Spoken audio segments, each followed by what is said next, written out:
ಹಿಂದುಳಿದ ವರ್ಗಗಳ ಸಮುದಾಯಗಳು ಶಿಕ್ಷಣ, ಸಂಘಟನೆ, ಹೋರಾಟ ಮೂಲಕ ಸಮಾಜದ ಮುಖ್ಯವಾಹಿನಿಗೆ ಬರಲು ಸಾಧ್ಯ. ಸಂಘಟನೆ ಇಲ್ಲದೆ ಶಕ್ತಿ ಇಲ್ಲ ಎಂದು ದಾಬಸಪೇಟೆ ಹೆಗ್ಗುಂದದ ಶ್ರೀ ಹೊನಕಲ್ಲು ಮಲ್ಲೇಶ್ವರ ಪೀಠಾಧ್ಯಕ್ಷರಾದ ಡಾಕ್ಟರ್ ಬಸವರಾಮಾನಂದ ಸ್ವಾಮೀಜಿ ಹೇಳಿದರು. ತಿಪಟೂರು ನಗರದ ಕಲ್ಪತರು ಕ್ರೀಡಾಂಗಣದಲ್ಲಿ ಕಾಂಗ್ರೆಸ್ ಮುಖಂಡ ಕೆಟಿ ಶಾಂತಕುಮಾರ್ ನೇತೃತ್ವದಲ್ಲಿ ಹಮ್ಮಿಕೊಂಡಿದ್ದ ಹಿಂದುಳಿದ ವರ್ಗಗಳ ಜಾಗೃತಿ ಸಮಾವೇಶ ಕಾರ್ಯಕ್ರಮವನ್ನು ಉದ್ಘಾಟಿಸಿ ಆಶೀರ್ವಚನ ನೀಡಿದ ಶ್ರೀಗಳು, ಸಂಘಟನೆ ಎಂಬುದು ಜೇನುಗೂಡಿನಂತೆ ಇರಬೇಕು. ಶಿಕ್ಷಣದಲ್ಲಿ ಪ್ರಜ್ಞಾವಂತರಾದರೆ ಅಭಿವೃದ್ಧಿ ಹೊಂದಲು ಸಾಧ್ಯ. ಆತ್ಮಶಕ್ತಿ ಕುಗ್ಗಿಸಿಕೊಳ್ಳದೆ ಹೋರಾಟ ಮಾಡುವ ಮನೋಭಾವ ನಮ್ಮಲ್ಲಿ ಬರಬೇಕು. ಚುನಾವಣೆ ಸಂದರ್ಭದಲ್ಲಿ ನಾವು ಹಾಕುವ ಮತಕ್ಕೆ ಶಕ್ತಿ ಬಹಳಷ್ಟು ಇದೆ. ನಮ್ಮ ಸಮಸ್ಯೆ ಕೇಳುವ ಯೋಗ್ಯರಿಗೆ ಮತ ಹಾಕಬೇಕು. ಯಾವುದೇ ಮೂಲಭೂತ ಸಮಸ್ಯೆ ಇದ್ದರೂ ಕೂಡ ಜನಪ್ರತಿನಿಧಿಗಳಿಗೆ, ಅಧಿಕಾರಿಗಳಿಗೆ ಪ್ರಶ್ನಿಸುವ ಕೆಲಸ ಪ್ರತಿಯೊಬ್ಬರು ಮಾಡಬೇಕು. ಕಲ್ಪತರು ನಾಡಿನಲ್ಲಿ ಕೆಟಿ ಶಾಂತಕುಮಾರ್ ಅವರು ಜನನಾಯಕರಾಗಿ ಜನಸೇವೆಯ ಮೂಲಕ ಅನೇಕ ಕಾರ್ಯಕ್ರಮಗಳನ್ನು ಆಯೋಜಿಸಿದ್ದಾರೆ. ನಿಜವಾದ ನಾಯಕ ಲಕ್ಷಣದ ವ್ಯಕ್ತಿತ್ವ ಶಾಂತಕುಮಾರ್ ಅವರಲ್ಲಿ ಇದೆ ಎಂದರು. ಆದಿಚುಂಚನಗಿರಿ ಮಠದ ಕಾರ್ಯದರ್ಶಿ ಪ್ರಸನ್ನನಾಥ ಮಹಾಸ್ವಾಮೀಜಿ ಮಾತನಾಡಿ,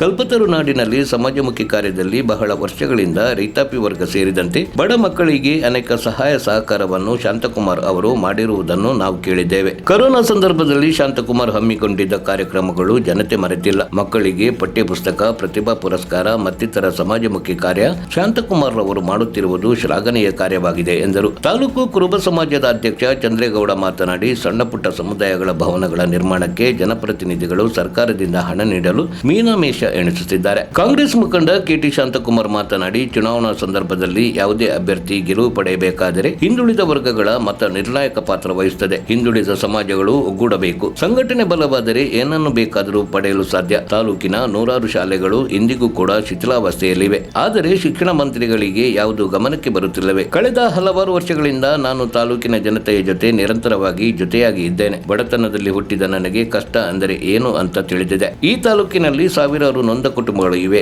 ತಾಲೂಕಿನ ಹೊಂದಾಣಿಕೆ ರಾಜಕಾರಣದಿಂದಾಗಿ ಬಡವರಿಗೆ ನ್ಯಾಯ ದೊರಕುತ್ತಿಲ್ಲ. ತಾಲೂಕಿನ ಜನರು ನನಗೆ ಶಕ್ತಿ ತುಂಬಿದರೆ ದಿನದ 24 ಗಂಟೆಯೂ ಜನರ ಸೇವೆ ಮಾಡಲು ನಾನು ಸಿದ್ಧನಾಗಿದ್ದೇನೆ. ಬರುವ ವಿಧಾನಸಭಾ ಚುನಾವಣೆಯಲ್ಲಿ ನನಗೆ ಒಂದು ಅವಕಾಶ ತಾಲೂಕಿನ ಜನತೆ ನೀಡಬೇಕು ಎಂದರು. ಇದೇ ಸಂದರ್ಭದಲ್ಲಿ ತಾಲೂಕಿನ ಹಿಂದುಳಿದ ಸಮುದಾಯ ಭವನಗಳ ನಿರ್ಮಾಣಕ್ಕೆ ಕೆಟಿ ಶಾಂತಕುಮಾರ್ ವೈಯಕ್ತಿಕವಾಗಿ ಧನ ಸಹಾಯ ನೀಡಿದರು. ಅಲ್ಲದೆ SSLC ಹಾಗೂ PUCಯಲ್ಲಿ ಅತಿ ಹೆಚ್ಚು ಅಂಕ ಪಡೆದ ಹಿಂದುಳಿದ ಸಮುದಾಯದ ಮಕ್ಕಳಿಗೆ ಪ್ರತಿಭಾ ಪುರಸ್ಕಾರ, ವಿಕಲಾಂಗ ಮಕ್ಕಳಿಗೆ ಸಹಾಯ ನೀಡಿದರು. ಕಾರ್ಯಕ್ರಮದಲ್ಲಿ ಹಿಂದುಳಿದ ಸಮುದಾಯದ ಮುಖಂಡರಾದ ಶಿವಪುರ ಸಿದ್ದರಾಮಯ್ಯ, ಲಿಂಗಯ್ಯ, ನಿಜಲಿಂಗಪ್ಪ, ನಾಗರಾಜು, ಬಾಲರಾಜು, ಪ್ರಕಾಶ್, ಪರಮೇಶಾಚಾರ್, ಚಂದ್ರಣ್ಣ, ಲೋಕೇಶ್, ಉಗ್ರಯ್ಯ ಸೇರಿದಂತೆ ಅಪಾರ ಸಂಖ್ಯೆಯಲ್ಲಿ ಹಿಂದುಳಿದ ಸಮುದಾಯದ ಜನರು ಸಮಾವೇಶದಲ್ಲಿ ಪಾಲ್ಗೊಂಡಿದ್ದರು. ವರದಿ ಆನಂದ ತಿಪಟೂರು. ಎಲ್ಲಿ ಸಂಘಟನೆಯ ಬಲವಾಗಿರುತ್ತೆ, ಎಲ್ಲಿ ಯಾವಾಗ ಜೇನುಗಳು ಒಂದು ಒಟ್ಟಾಗಿ ಸೇರಿ ಒಂದು ಗೂಡನ್ನು ಕಟ್ತವೆ, ಮುಂದೆ ಅದರ ಫಲವನ್ನು ನಾವು ತಿನ್ಬೋದು, ಸಕ್ಕರೆನ ತಿನ್ಬೋದು, ಜೇನುತುಪ್ಪನ ಸವಿಬೋದು. ಹಾಗೆ ನೀವೆಲ್ಲರ ಶಕ್ತಿ ಒಟ್ಟಾದರೆ ನಾವು ಮುಂದೆ ನಮ್ಮ ಏನೆಲ್ಲ ಬೇಡಿಕೆಗಳಿದೆ, ಸಮಾಜದಲ್ಲಿ ಸರ್ಕಾರದಿಂದ ಬರುವಂಥ ಅನುದಾನಗಳಿರ್ಬೋದು, ಸವಲತ್ತುಗಳಿರ್ಬೋದು, ಅವನ ನಮ್ಮ ಸಮಾಜಕ್ಕೆ ಒಂದು ಗಟ್ಟಿಯ ದೋರಿನಲ್ಲಿ ನಮಗೆ ಸಿಗಬೇಕು ಅಂದರೆ ಇಡೀ ನಮ್ಮ ಸಮುದಾಯ ಒಟ್ಟಾಗಬೇಕು. ಇಡೀ ಹಿಂದುಳಿದ ಸಮುದಾಯ ಒಟ್ಟಾದರೆ ಬಹುಶಃ ನೀವೆಲ್ಲರೂ ಒಗ್ಗಟ್ಟಾಗಬೇಕು. ನಿಮ್ಮ ಸಮುದಾಯ ಒಗ್ಗಟ್ಟಾದರೆ, ನಮ್ಮ ಚಂದ್ರೇಗೌಡರು ಹೇಳ್ತಾ ಇದ್ರು, ಇವತ್ತು ನಮ್ಮ ಸಮಾಜದಲ್ಲಿ ಇವತ್ತು 25 ವರ್ಷದಿಂದ ಸಮುದಾಯ ಭವನಗಳನ್ನೇ ಕಟ್ಟಕ್ಕಾಗ್ತಾ ಇಲ್ಲ. ಇವತ್ತು ಇತಿಹಾಸದಲ್ಲಿ 25 ವರ್ಷ ರಾಜಕೀಯ ಮಾಡಿದ್ದಾರೆ, 30-40 ವರ್ಷದಿಂದ ಬೇಡಿಕೆ ಇಟ್ಟಿದ್ದಾರೆ. ಇವತ್ತು ಸಮುದಾಯ ಭವನನೇ ಇನ್ನು ಯಾವ ಸಮುದಾಯ ಭವನಗಳು ಬಂದಿದ್ದಾವೆ ಹೇಳ್ಬಿಡಿ ನೀವೇನೆ. ಇವತ್ತು ಯಾವ ಸಮುದಾಯ ಭವನಗಳನ್ನು ಇನ್ನೂ ಕಟ್ಟಡ ನಿರ್ಮಾಣ ಹಂತದಲ್ಲೇ ಇದ್ದಾವೆ. ಯಾರೋ ನಮ್ಮ ರಾಜಕಾರಣಿಗಳು ಹೇಳ್ತಾ ಇದ್ರು, ಸಮುದಾಯ ಭವನ ಎಲ್ಲ ಆಗೋಗ್ಬಿಟ್ಟಿದೆ, ನನ್ನ ಕೈನಲ್ಲಿ ಆದ ಸೇವೆ ದೊಡ್ಡ ಮಟ್ಟದಲ್ಲಿ ಆಗೋಗ್ಬಿಟ್ಟಿದೆ ಅಂತ. ಪಾಪ ಚಂದ್ರೇಗೌಡರಿಗೆ ವಾಸ್ತವಾಂಶ ಗೊತ್ತಿದೆ, ಯಾವ ಸಮುದಾಯಕ್ಕೂ ಯಾವ ರೂಪಾಯಿನೂ ಬಂದಿಲ್ಲ, ಬರೀ ಆಶ್ವಾಸನೆ ಕೊಟ್ಟಿದ್ದಾರೆ. ಇವತ್ತು 25 ವರ್ಷದಿಂದ ಯಾವ ಸಮುದಾಯ ಭವನನು ಇನ್ನೂ ನೆನಗುದಿಗಳಿಗೆ ಬಿದ್ದಿದ್ದಾವೆ. ಪಾಪ ಈಗ ತಾನೇ ಮೊನ್ನೆ ನಮ್ಮ ಉಪ್ಪಾರ ಸಮುದಾಯ ಭವನ ಇವತ್ತಿನ 25 ವರ್ಷ ಬೇಕಾಯಿತು ಗುದ್ಲಿ ಪೂಜೆ ಮಾಡೋದಕ್ಕೆ. 25 ವರ್ಷದ ನಂತರ ಇವತ್ತು ಅದು ಕಣ್ಣೋರ್ಸೋದಕ್ಕೆ ಗುದ್ಲಿ ಪೂಜೆ ಆಗಿದೆ. ಬಹುಶಃ ಕಾದು ನೋಡೋಣ ಅದು ಏನಾಗುತ್ತೆ ಅಂತ. ಹಾಗಾಗಿ ಇವತ್ತು ನಮ್ಮ ಎಲ್ಲ ಈ ಒಂದು ಸಮುದಾಯ, ಇವತ್ತು ನಾವೆಲ್ಲ ಹಿಂದುಳಿದ ಸಮುದಾಯದಲ್ಲಿ ಇವತ್ತೆಲ್ಲ ನಾವು ದುಸ್ಥಿತಿನಲ್ಲಿದ್ದೀವಿ. ಇವತ್ತು ಯಾವ ಹಳ್ಳಿಗೆ ಹೋಗಿ ಯಾವ ಸಮಾಜದ ಸದಸ್ಯರು ಇವತ್ತು ಯಾವ ಒಳ್ಳೆ ಮಟ್ಟದಲ್ಲಿದ್ದಾರೆ ಹೇಳಿ? ಯಾರೂ ಇಲ್ಲ. ಇವತ್ತು ಯಾವ ಹಳ್ಳಿಗೆ ಹೋದ್ರೂ ಪಾಪ ಎಲ್ಲ ನೊಂದಿರೋರೆ, ವಿದ್ಯಾರ್ಥಿಗಳಿರ್ಬೋದು, ವಿಕಲಚೇತನರಿರ್ಬೋದು, ನಮ್ಮ ರೈತರಿರ್ಬೋದು.